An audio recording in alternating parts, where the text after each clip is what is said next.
What's up, guys? Coming to you today with a full slate of NBA playoff action here on Saturday, April 18th. I'll give you my favorite picks on the side and over-under in each game. We're also going to break down some NBA player props. We'll look at every single game on the slate. I'll give you my favorite underdog pick of the day and my massive lock. So as a thank you to me, take that 10th of a second and slam that like button. It really helps get these videos promoted out there on YouTube. It's a big part of keeping me motivated to get in here and grind out a video every single solitary day. It really helps us grow the channel, and growing the channel mostly means how many subscribers we have right now and how many views we get, obviously, but how many subscribers is a big deal. We're on the road to 100,000 subscribers this year. Please help me make that dream a reality by hitting that subscribe button yourself. It's absolutely free and keep you from missing out on these videos. Also, you can share these videos out there with any friends, colleagues, family members, anybody that you know that's into sports or sports betting. They might be in for, something helpful from us as well. Also, guys, we can see that around 44% of our viewers are not subscribed. So check below and see if you're a part of that 44% that hasn't hit the button yet. Also, get down there in the comments. Let me know anything you want to say about today's games, about anything you're seeing across the sports world, any questions you have on any bets you're looking at.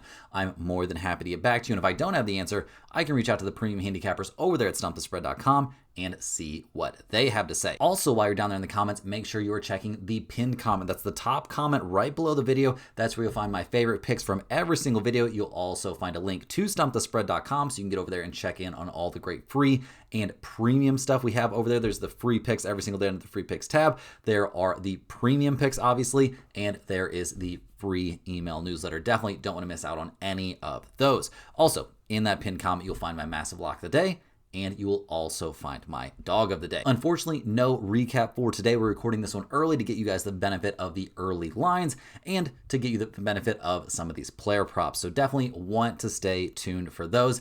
Let's go ahead and get after it. Make sure you're hitting that thumbs up button. Make sure you're subscribed to the channel. Definitely get over there to stumpthespread.com and check out all the great stuff over there. And let's get after it. First up, we've got a 4-game slate here, and our first game is a noon tip between the Toronto Raptors and the Cleveland Cavaliers. Toronto comes into this game 46-36. That's what they ended up with in the regular season, and things went okay for this team. I think they were slightly overhyped coming into the season, but, they did okay. I don't have a lot of bad stuff to say about their year. They did deal with a good amount of injuries. Emmanuel quickly missed a reasonable amount of time, maybe even a slightly unreasonable amount of time. Jakob Poeltl also missed a good chunk of the season. There were the occasional injury to Brandon Ingram, but overall, they stayed relatively healthy, and, that helped them finish 10 games over 500. That is not a bad record. So far this season, we've liked what we've seen from this team. Really, their offense has been pretty good. I'm not going to say it's been like top of the mountain good, but it hasn't been bad. They've done a decent job against some decent teams, although, not finding ways to beat the Knicks or the Celtics down the stretch, also losing to the Pistons.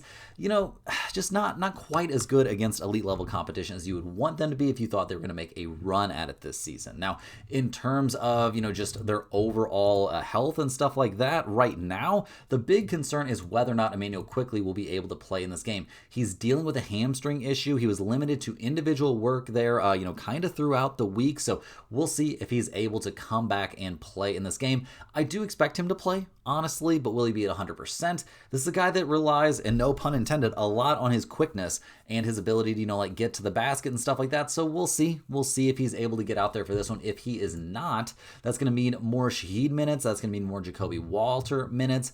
Maybe we'll see AJ Lawson even in the mix a bit, and that's going to leave the ball more in the hands of Brandon Ingram and RJ Barrett, which can be a good thing sometimes, but can also be a little bit problematic. Brandon Ingram has really shaken off a lot of the aspersions that were often cast upon him.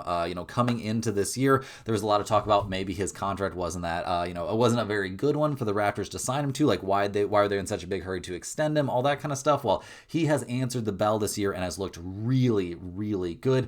More of what you're hearing now is not about whether or not that contract is good or not. It's mostly about how, so many teams passed on him that, and that is looking like a significant mistake.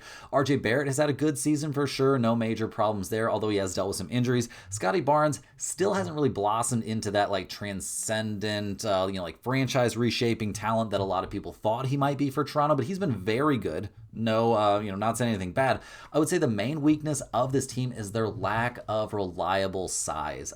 Jakob Poeltl just doesn't quite move the needle for me. It hasn't been great. I've honestly liked Colin Murray-Boyles in there at center. Not, I don't think that's terrible. The bench for this team has been pretty good. Jacoby Walter has put in some good minutes. AJ Lawson, don't hate seeing him with the ball in his hands. So we'll see. We'll see what this Toronto Raptors team can do in this one. Like I said, they're relatively healthy with the major exception there of, Emmanuel Quickley could potentially be at least limited in this game. Like I said, I do expect him to play. On the opposite side, we're looking at the Cleveland Cavaliers, who maybe, if it wasn't for the Orlando Magic, they would definitely be considered the most disappointing team in the East and maybe in the NBA in general this year. They went 52-30, which honestly, it sounds a little bit crazy. We're talking about how disappointing a team is that won 52 games, but they just have not been quite as good as expected. They've struggled against some good teams, losing to the Lakers, back before the Lakers had everybody get hurt. Down the stretch, they really didn't play that many tough opponents. They lost to the Celtics pretty handily, though. That's not a good sign. They beat Detroit, but also lost to Detroit. Both of those games were very competitive. They beat the Knicks, but got shelled by the Thunder, so we'll see what the Cavaliers are able to put together. They were supposed to dominate the East this year. That didn't really happen. They come into this game looking pretty much ready to go. We don't expect anybody significant to really be missing these, missing anything in the first round here. They've had time to rest guys. The big news for the Cavaliers really this year was the, not really straight up trade, but swapping James Harden, bringing in James Harden and letting go of Darius Garland. Now, that seems to be working out semi-okay for the Clippers. Garland stayed relatively healthy for them. Obviously, they get bounced there in the play-in by the Warriors, so maybe not great. Harden has done a good job meshing with his new team. It seems like he and Donovan Mitchell work okay together, although, two guys that do like to have the ball in their hands, and Harden is not exactly known for really doing anything when he doesn't have the ball in his hands. Not a guy that moves well off the ball. We'll see. He has a storied history of really being just terrible in the playoffs. We'll see what he can do here against a Toronto team that does play some pretty stingy defense and has plenty of size and athleticism to bother you. Donovan Mitchell, obviously he's had a great year. We expect big things from him in the playoffs. Dean Wade feels like a bit of a weak link to me there in the starting lineup. We'll see what he can do. Jarrett Allen has dealt with some injuries this season, but obviously he's been playing here down the stretch, so we expect him to be fine. Also, Evan Mobley, not somebody that's had a crazy great time in the postseason. We'll see what he's able to put together. Bring back Max Strus late in the season has helped as well. So we'll see. We'll see what this Cleveland team can put together in this game. They are big favorites, guys. They are 8.5-point favorites. I think that it was the Emmanuel Quickley news that kind of helped that number climb a bit. We've got a total of 218.5. Toronto, they're 21-20 against the spread on the road. 27-14 to the under on the road this year. That's actually an NBA best to the under when playing away from home. The Cavaliers were not a good home team this season against the spread. 6-25 against the spread on their home floor. 24-17 to the under at home as well.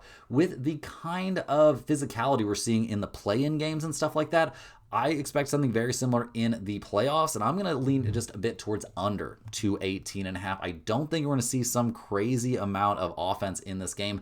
I think we're going to see the Raptors really lock in defensively. They're going to be more than happy to slow this game down when they can, and I think Harden and maybe even Donovan Mitchell could fall a little bit into that trap. So I think it'll be a slightly slower game, and I think under 218.5 is live. In terms of a side, I'm taking the Toronto Raptors getting 8.5 points, guys. I think they find a way to make this a very competitive game. I have not been at all impressed with what I've seen from the Cleveland Cavaliers this season. Also, it helps. The Raptors went 3-0 against the Cavaliers this year. Now, they haven't played since the early portion of the season, so that was a really tough time for the Cavaliers in general, but still, I do think that Toronto has, offers some unique matchup problems for the Cavaliers to deal with. So give me the Raptors and the points. Now, in terms of my favorite player prop for this game, this one I like a lot, and it's got a whole bunch of history behind it. I'll take James Harden under 29.5 points plus assists at -116. I got that number from DraftKings. I think Harden is going to continue his playoff struggles. The dude's been in the league too long to suddenly think he's going to turn it around here in the playoffs. I will certainly be leaning towards the under on James Harden's points plus assists in this game. Hey guys, before we dive in and break down the rest of this NBA playoff slate here on Saturday, we got to shout out the sponsor today in every day's video, and that is StumpTheSpread.com. Make sure you're clicking the link in the description or in the pinned comment to go over there and see the top confidence picks from our entire team of experienced cappers. Right now, guys, our premium members are getting daily MLB, NBA, NHL, and UFC picks. Keep in mind, those premium picks are often not going to match what you see from me here in the video because I'm not the premium MLB, NHL, UFC handicapper, anything like that over at StumpTheSpread.com. We have a team of experts Each guy that's covering one of these major sports has well over a decade's worth of experience handicapping that sport. They've put in a crazy amount of work every single solitary day breaking down these games. They use some very sophisticated tools and algorithms to make their predictions. Just a wild amount of data points taken into consideration on every single play. So definitely get over there and consider signing up for a premium membership. It's a lot of bang for your buck right now, especially with MLB season going on and just so many games.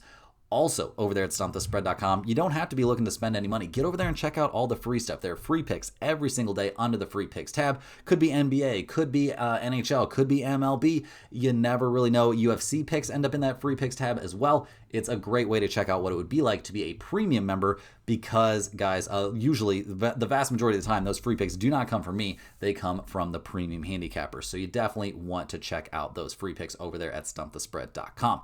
Also, check out that free email newsletter. It's a fantastic resource. It's really easy to sign up. You go to stumpthespread.com, set up a free account. They're going to ask for your name and your email address. That's it. You get one email straight to your inbox every single day. They're going to be big write-ups on all the niche sports: golf, NASCAR, tennis, WNBA, UFC. There have been write-ups on MLB, all kinds of good information like that. The golf write-ups have been especially profitable here this season. The PGA has just been... The guy that looks at the PGA stuff for us has been on an absolute tear, up over around 60 units. It was, I think he actually lost like 1 unit overall on all the Masters plays, but he was up 61 or 62 plus units. I can't remember what it was, but the golf plays have been absolutely insane there in that email newsletter, and those are absolutely free. So don't miss out on that email newsletter, guys. Also, over at StumpTheSpread.com, you can pick up a Stump the Spread hoodie if you're interested in one of those. We're selling them for $39.99. That is at cost. That includes free shipping for you at no cost for you, obviously. A hoodie could be to your place of residence in as little as 7 days. Actually, we've had people get them in 3 days before, which I think is nuts, but hey, whatever works. That's amazing if we can make that happen. So love to make those available for you guys. Definitely pick one up if you're interested. They're there under the shop tab. Also, if you're a massive fan of what you're seeing from me here every single day on YouTube, click that little join button right below the video to sign up for a YouTube channel membership. YouTube channel members get early access to all of our videos. They get their name up on screen in every single video, but maybe more importantly, they get access to our members-only giveaways. We give away a Stump the Spread hoodie here every single Monday and every single Thursday to one random YouTube channel member. The way it works, we put the name of every single YouTube channel member on a big wheel. We spin that wheel live on the video, and whoever it lands on gets a Stump the Spread hoodie of their size mailed straight to their address of choice. Love doing those giveaways, guys. Huge shout out to all of our YouTube channel members. The more members we get, the more giveaways we're going to do. I'd love to be giving away a hoodie here every single day. That would be absolutely sick. Now, let's go ahead and get back after it. Huge shout out to everybody that's watching these videos in general. Make sure you hit that thumbs up button. Make sure you're subscribed to the channel. Make sure you're getting over there to stumpthespread.com, taking care of all that good stuff over there. Check out the free picks to get on that email list and check out those premium picks. And now let's dive in. We've got 4 more big NBA playoff games here to cover. Love playoff season, guys. Let's get after it. Next up, we're looking at the Minnesota Timberwolves heading to Denver to take on the Nuggets. The Timberwolves finished off their regular season winning 3 of their last 4. It was a weird year for the Timberwolves. They would lose some head scratchers, and then they would come out and play really well against some good teams, and they'd play terrible against some bad teams. It was tough to figure out what you're going to get from them on a night-to-night basis. Part of that, I think, has to be blamed on maybe not the best roster construction, if I'm being 100% honest. This team did improve at the trade deadline, picking up Dosunmu. That is definitely a big boost. Terrence Shannon Jr. can also give them some offense off the bench. Bones Highland has had a good season there as backup point guard. Anthony Edwards has dealt with a little bit more injuries than I would have thought. And down the stretch, Jaden McDaniels has dealt with some injuries. Now, he did come back and play 2 games, played 19 minutes against Orlando and played pretty well, then played 35 minutes in a 136-132 win over Houston. He played well in that game as well. It looks like Jaden McDaniels is going to be fine here for the playoffs, although, keep an eye on that kind of stuff. We have been not overjoyed, honestly. Every time I'm watching a Timberwolves game, I feel like DiVincenzo is missing shots. It just has felt like a rough year for him. Although his defense has been good, this team can lock in defensively. The whole aura around this team was like, don't worry, sure, we didn't show up tonight to play against the Pacers, but once the playoffs start, we're going to flip that switch and we are going to be dominant again. We'll see. I'm not in love with this bench, especially defensively. We'll see what they can do. A lot rests on the shoulders of Anthony Edwards. Teams are not going to guard Rudy Gobert out there on defense. They're going to make him try and do stuff, and there is the potential for them trying to run him off the floor by playing small. So those are all problems that the Timberwolves have ran into before. they've ran into these issues in the past. We'll see what they can do here going up against a longtime nemesis here in the Denver Nuggets. Now, the Nuggets, they come into the playoffs with an insane amount of momentum. They closed the year on a 12-game winning streak. Their last game of the season was a win over the Spurs. Didn't really mean all that much for the Denver Nuggets, but they, do continue the winning streak here, and now they get to face the Timberwolves in the opening round. I think Jokic is suffering from MVP fatigue. I think he should probably be the MVP this year. I think he actually deserved it more than SGA deserved it last year. Maybe that's a little personal vendetta against SGA. I'm much more of a fan of ethical buckets, but it is what it is. Jamal Murray has had an amazing year this year, has really gotten back into form. Obviously, now 2 years removed from major injury, he's looked great. Christian Brown has come back. He's kind of done his thing out there, had to work his way back from missing a lot of time with injury as well. Cameron Johnson, finally here at the end of the year, has started hitting some shots and really delivering on all the potential everybody saw for him when they, when Denver swapped him really for Michael Porter Jr. Aaron Gordon has dealt with a lot of injuries. His hamstring could be what decides who wins the NBA Finals this year, which is a little bit wild to think, but when he's healthy, he's been incredible. The bench for this team is a little thin also. Obviously, Peyton Watson being healthy and ready to go is a huge deal. Down the stretch this year, he has dealt with injuries. He hasn't played since back on the 1st, so hasn't played in a couple weeks, only played 9 minutes there against Utah. We'll see if he's actually ready to go for this game or not. Having him able to come off the bench is a big deal. Having Valanciunas able to come off the bench also definitely helps, but they would love to see more Aaron Gordon minutes and less Valanciunas minutes. So the Nuggets, obviously a veteran team. They've been here before. They've got to feel pretty confident coming into this game because they won the season series 3-1. Now, one of those games was an overtime back on, that crazy Christmas Day game, if you remember that one. The last time they faced each other was March 1st, and we did see the Timberwolves win that game 117-108. I believe there were some injuries involved in that game. Ant did play in that game. No, we saw Jokic and Murray both play in that game. Oh, Julian Strawther was in the starting lineup. Yeah, so there were injuries. Yeah, that was no Aaron Gordon situation for the Nuggets. So we'll see what happens in this one. The Nuggets are 6.5-point favorites here at home. We've got a total of 232.5. Minnesota's 18-23 against spread on the road, 23-18 to the over on the road. Denver is 20-21 against spread at home, 23-18 to the over at home. I think this is a pretty reasonable spot, guys, to back the Minnesota Timberwolves getting 6.5 points here in Game 1. Game 1 is where you really have your best chance to steal one. I think the idea of Minnesota being able to flip the switch is not that insane, and 6.5 points is 6.5 points. That's at least 2.5 possessions. So I do think taking the Timberwolves here, getting all those points is not a terrible idea.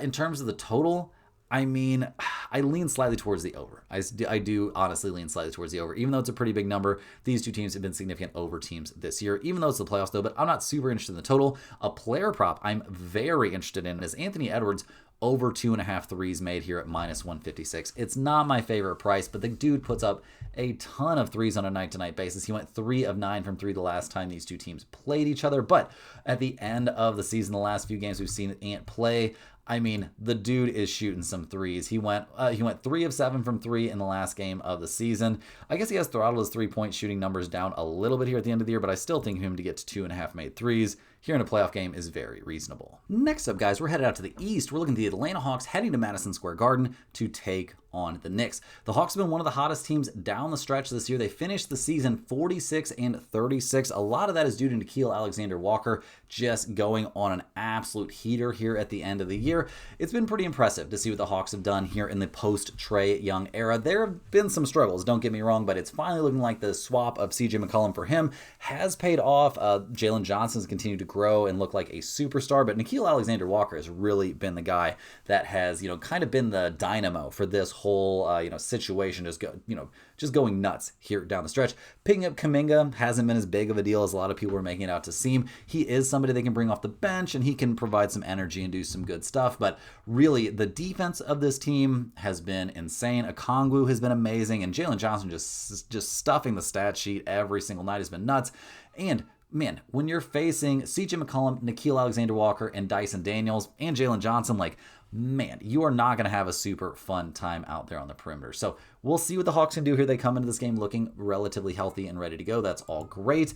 Down the stretch, they did play well. They did lose their last game against the Heat, but that wasn't really a super important one. They beat Cleveland once and lost to Cleveland once. They also recently lost that 108-105 game there against the Knicks. That was a bit of a tough one. Obviously, it was a super, super close competitive game. And, you miss a few, you make a few, and that can really turn the tide. We saw Atlanta have a decent day shooting the ball, but not from the field, only 40% from the field. And they really struggled to figure out Jalen Brunson, who had 30 points, only 7 free throw attempts in that game. So that is a little bit concerning to me for sure. But we did see guys like Cat shot the lights out in that game. OG Anunoby shot the lights out in that game. And the bench for this Knicks team is very concerning. And speaking of the Knicks, guys, they finished the regular season 53-29 on the year. They lost their season finale there against Charlotte, but they did not have to care about that.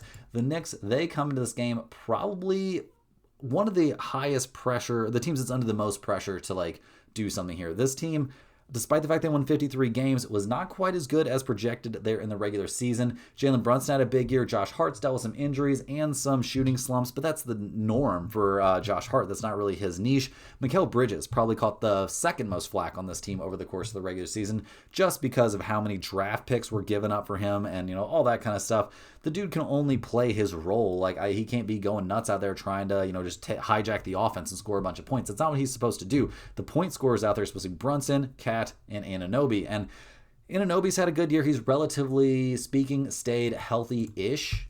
So that's not a massive concern, but we'll see. I mean, he has dealt with that ankle injury. He did twist his ankle there against the Raptors. So we'll see. I do think he'll be, pretty much okay. I'm not too worried about him being, severely limited in this game. And Cat has caught a ton of shit this year, from the Knicks fans, really from everybody. He has played better down the stretch, so maybe he was a little bit motivated by that. He put up 22, 16, 21, 20, and 22. He posted double-doubles in all of his last 4 games in a row. He was a big part of why they were able to beat the Celtics. So, yeah, they're going to need big stuff from Cat here in the playoffs and, in this game and throughout the playoffs. That's going to be a big deal. Now, I do worry about the bench here for the Knicks. It's not great. Miles McBride has missed a huge chunk of the season with injury. Landry Shamet has missed time with injury. Mitchell Robinson coming off the bench is always one awkward landing away from being out for who knows how long, although he can be an X factor in this series and in this game. Dude comes in and gets boards. It's incredible to see him do it. So we'll see what the Knicks are able to put together in this one. They are 5.5-point favorites here at home. We've got a total of 216.5. Atlanta 23-18 against spread on the road, 24-17 to the over on the road. The Knicks 27-13 against spread at home. That's an NBA best mark against spread at home. 21-19 to the under at home. We actually saw the Knicks win the season series 2-1. They split the first 2 relatively early, actually very early in the year, and then they do get the 3-point win there in that very recent game on the 6th.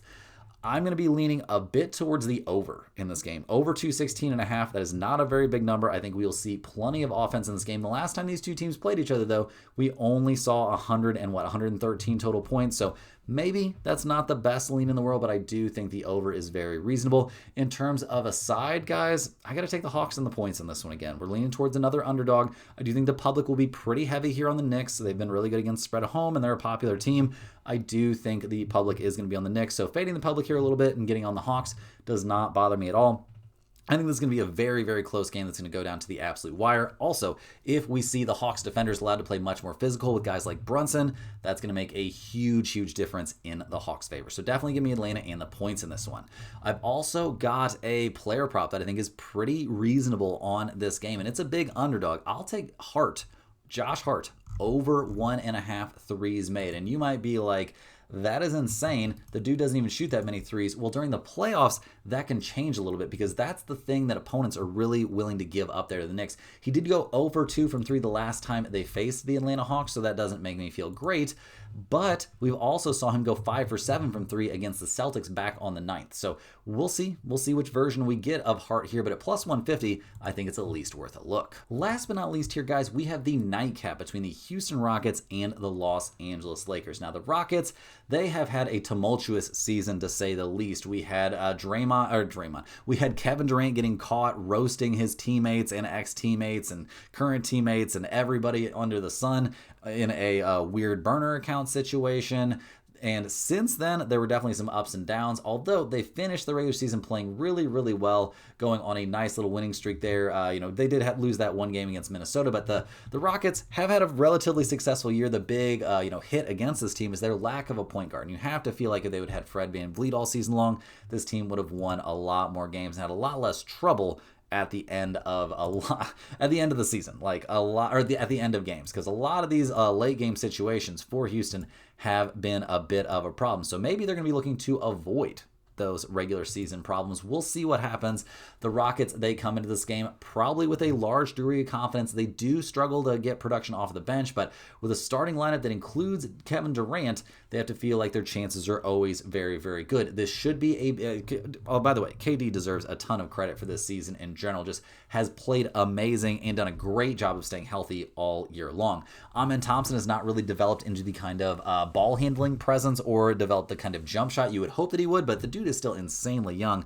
Let's not freak out too much. He's got plenty of time to get things figured out and end up being, even more transcendent of a player than he already looks like. Reed Sheppard gives this team an incredible amount of shooting. He plays with a lot of effort, but is not a plus-level defender whatsoever. Kevin Durant's played defense well. Jabari Smith Jr. has quietly had an excellent season. He's had some injuries, but nothing too crazy, and he shot the ball pretty freaking well this year. He could be the X factor for this team, but really they want the offense to come from KD and Sengun. And Sengun could be in for a massive, massive series, guys. The Lakers do not have any great defensive big men to really slow him down. Like, is Jackson Hayes really going to stop Alperen Sengun? Seems like a pretty crazy ask to me. Are we going to see DeAndre Ayton stopping Sengun? Also seems like a pretty crazy ask to me. So we'll see what the Rockets are able to do, how they're able to play through him and how that works out. But I'm expecting big stuff from Sengun just in general, this playoffs and in this series specifically.